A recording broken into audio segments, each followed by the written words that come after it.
तो नमस्कार दर्शक मित्रों, स्वागत है तमारू अमारी आ यूट्यूब चैनल में। तो मित्रों, आज विडियो में आपणे छे रेवन्यू तलाटी स्पेशियल जे मॉक टेस्ट सीरीज चालू है तेमां आपणे छे गुजरातनी भूगोळने लगता अगत्यना प्रश्नोनी चर्चा करवाना छे।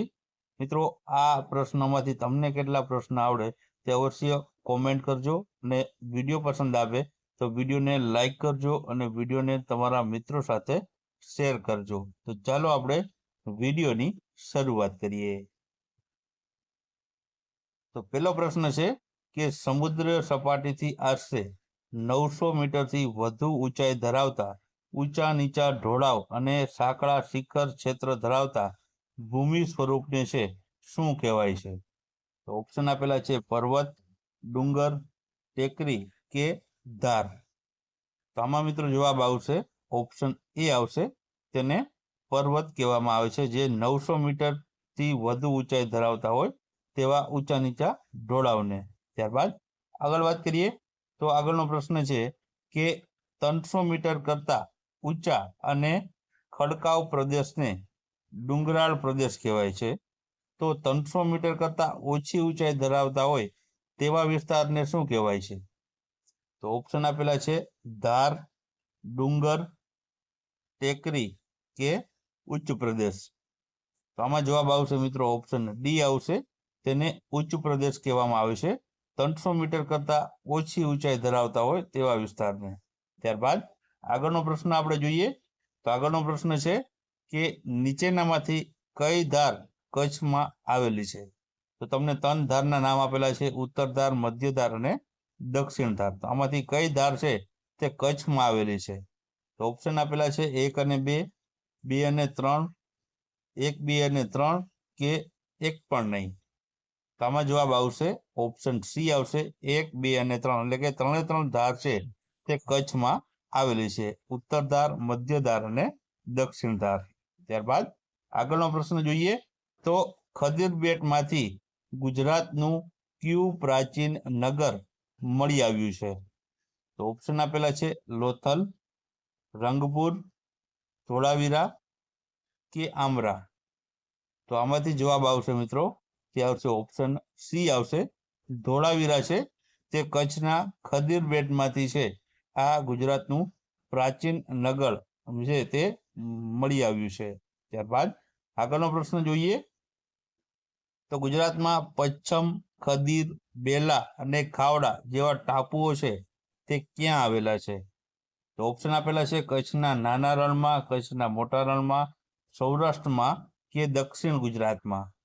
તો આમાં જવાબ આવશે ઓપ્શન બી આવશે, કચ્છના મોટા રણમાં છે આ પચ્છમ, ખદીર, બેલા અને ખાવડા આ 4 ટાપુઓ છે તે કચ્છના જે છે જે મોટા રણમાં આવેલા છે। ત્યારબાદ આગળનો પ્રશ્ન જોઈએ તો ગુરુ દત્તાત્રેયની સમાધિ કચ્છના કયા ડુંગર પર આવેલી છે? તો ઓપ્શન આપેલા છે કાળા ડુંગર ઉપર, ધીણોધર ડુંગર ઉપર, નનામા ડુંગર ઉપર કે આમાંથી એક પણ નહીં।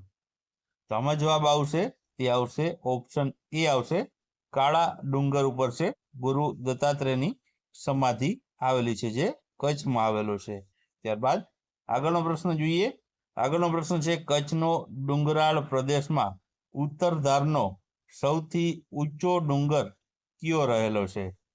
ઓપ્શન આપેલા છે કાળો, ધીણોધર, નનામો કે એક પણ નહીં। તો આમાં જવાબ આવશે ઓપ્શન એ આવશે, કાળો ડુંગર છે તે કચ્છના ડુંગરાળ પ્રદેશમાં જે ઉત્તર ધાર છે તેનો સૌથી ઊંચો ડુંગર કાળો ડુંગર રહેલો છે। ત્યારબાદ આગળનો પ્રશ્ન જોઈએ તો કચ્છની ધાર અને તેના ઊંચા ડુંગરોના યોગ્ય જોડકાઓ જોડો। તો અહીં તમને એક બાજુ ધાર આપેલી છે અને બીજી બાજુ તેના ડુંગરો આપેલા છે। હવે આપણે ઓપ્શન જોઈએ તો ઓપ્શન આપેલા છે અલગ અલગ, તેમાંથી જવાબની આપણે વાત કરીએ તો આમાં મિત્રો જવાબ આવશે તે આવશે ઓપ્શન એ આવશે, એટલે કે ઉત્તર ધારમાં છે જે ઊંચો ડુંગર કાળો ડુંગર છે, મધ્ય ધારમાં ઊંચો ડુંગર ધીણોધર છે અને દક્ષિણ ધારનો ઊંચો ડુંગર છે તે નનામો ડુંગર છે। તો આ પ્રમાણે ઓપ્શન એ જવાબ છે તે સાચો આવશે। ત્યારબાદ આગળ પ્રશ્ન જોઈએ આપણે તો ઉમિયા, ઝુરા, વરાર, રતનાલ લીલીઓ, ભુજીઓ વગેરે ડુંગરો છે કચ્છની કઈ ધારમાં છે આ ડુંગરો જોવા મળે છે અથવા તો આવેલા છે? તો ઓપ્શન આપેલા છે ઉત્તર ધારમાં, મધ્ય ધારમાં, દક્ષિણ ધારમાં કે એક પણ નહીં. તો આમાં જવાબ આવશે મિત્રો ઓપ્શન બી આવશે, મધ્ય ધારમાં છે આ ડુંગરો જોવા મળે છે. ત્યારબાદ આગળનો પ્રશ્ન જોઈએ. તો આગળનો પ્રશ્ન છે ગુજરાતના કયા ડુંગર પરથી કર્કવૃત છે તે પસાર થાય છે? તો ઓપ્શન આપેલા છે કાળા ડુંગર ઉપરથી, ધીણોધર ડુંગર ઉપરથી, નનામા ડુંગર ઉપરથી કે એક પણ નહીં.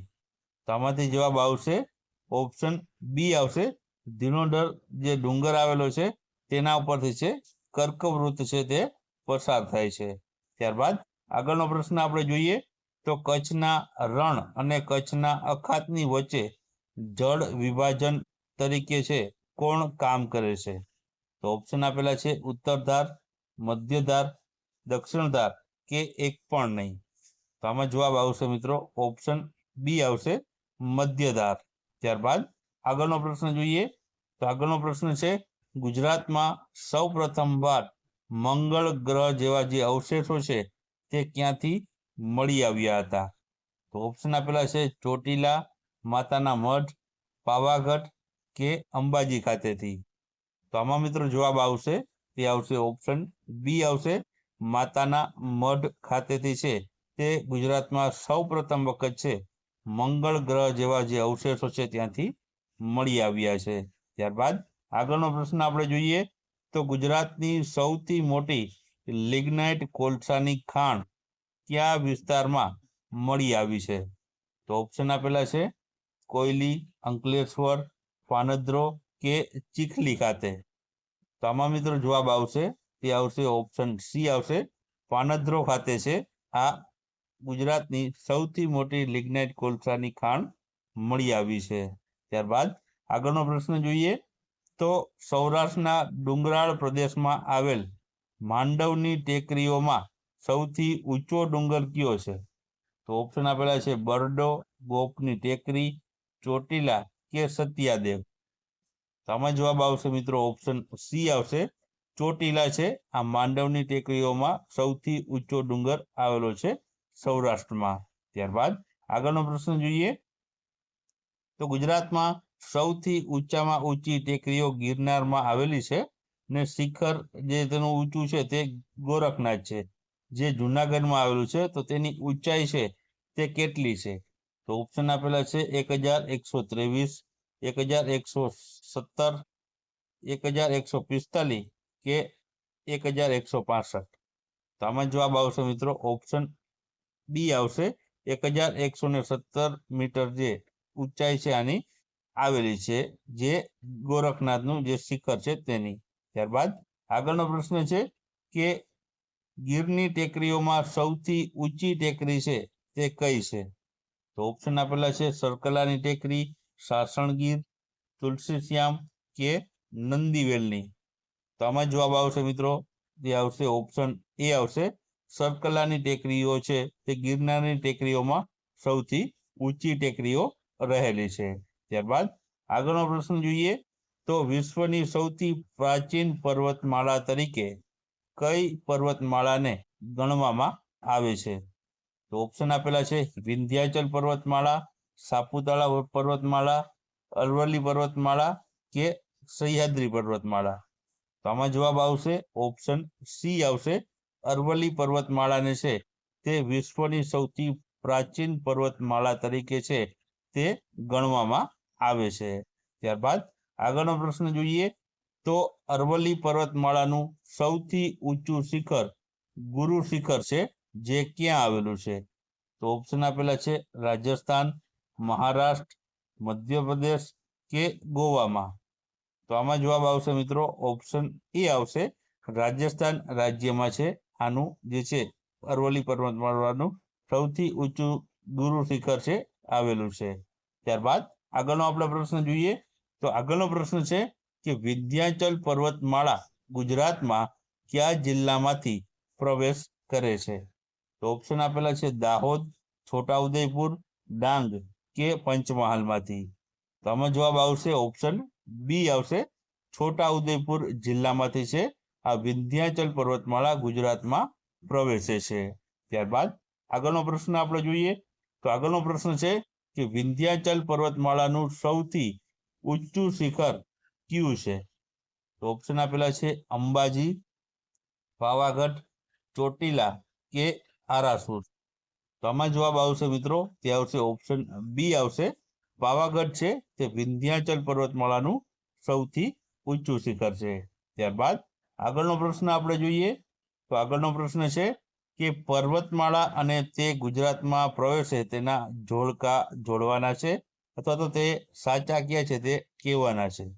તો ઓપ્શન આપેલા છે તેમાંથી આપણે જવાબની વાત કરીએ તો આમાં મિત્રો જવાબ આવશે, તે આવશે ઓપ્શન સી આવશે. 1, 2 અને 3 જોડકા છે તે સાચા છે. એટલે કે અરવલ્લી પર્વતમાળા છે અરવલ્લીમાંથી પ્રવેશે છે, વિંધ્યાચલ પર્વતમાળા છોટાઉદેપુરમાંથી ગુજરાતમાં પ્રવેશે અને સાતપુરાની પર્વતમાળા નર્મદા અને તાપી નદીની વચમાંથી જે છે ગુજરાતમાં પ્રવેશે છે. તો આ પ્રમાણે જે જવાબ છે ઓપ્શન સી આવશે. 1, 2 અને 3 સાચા છે.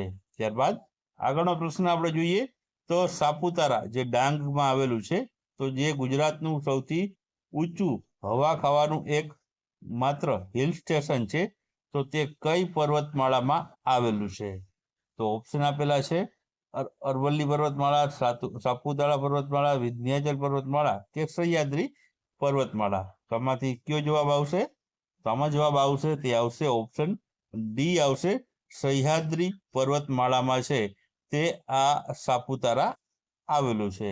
ત્યારબાદ આગળનો પ્રશ્ન જોઈએ તો ભારતના 51 શક્તિપીઠોમાંનું એક મહાકાળીનું મંદિર ક્યાં આવેલું છે કે જ્યાં જ્વાળામુખી નિર્મિત દુધિયા, છાસિયા અને તેલિયા તળાવો આવેલા છે? હા મિત્રો, આ ક્યાં આવેલું છે મહાકાળીજીનું મંદિર?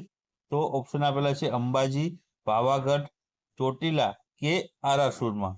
તમે જવાબ આવશે ઓપ્શન બી આવશે. પાવાગઢ ખાતે છે આ મહાકાળીનું મંદિર આવેલું છે. 51 શક્તિપીઠોમાંનું એક છે. ત્યારબાદ આગળનો પ્રશ્ન જોઈએ તો કઈ પર્વતમાળા બનાસ નદી અને સાબરમતી નદીના જળ વિભાજનનું કાર્ય કરે છે? તો ઓપ્શન આપેલા છે અરવલ્લી પર્વતમાળા, સાપુતારા પર્વતમાળા, વિંધ્યાચલ પર્વતમાળા કે સહ્યાદ્રી પર્વતમાળા. તો આમાં જવાબ આવશે ઓપ્શન એ આવશે. અરવલ્લી પર્વતમાળા જે બનાસ નદી અને સાબર નદીના જળ વિભાજનનું કાર્ય કરે છે. ત્યારબાદ આગળનો પ્રશ્ન જોઈએ તો કઈ ટેકરીઓમાંથી અકીક મળી આવે છે? તો ઓપ્શન આપેલા છે માંડવની ટેકરી, ગીરની ટેકરી, રાજપીપળાની ટેકરી કે જેસોરની ટેકરીમાંથી. તો આમાંથી જવાબ આવશે મિત્રો, તે આવશે ઓપ્શન સી આવશે. રાજપીપળાની ટેકરીઓમાંથી છે તે અકીક પથ્થર છે તે મળી આવે છે.